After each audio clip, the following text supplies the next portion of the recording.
The man who lived two lives. I thought I knew everything about Leo. We'd been together 4 years, shared a dog, a mortgage, and a dozen meaningless Sunday traditions. He was the most steady person I'd ever met, until last Tuesday.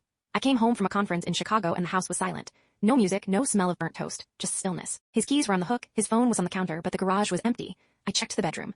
Most of his clothes were still there, but his old hiking bag, the one he never used, was gone. For 3 days, I lived in a blur. I called the cops, his parents, his boss, nobody knew anything. Then, I found it. Tucked behind the water heater in the basement, a small metal lockbox. I had to use a hammer to get it open. Inside wasn't jewelry or money. It was a stack of letters addressed to a Sammy. They were dated every June for the last 10 years. I started reading.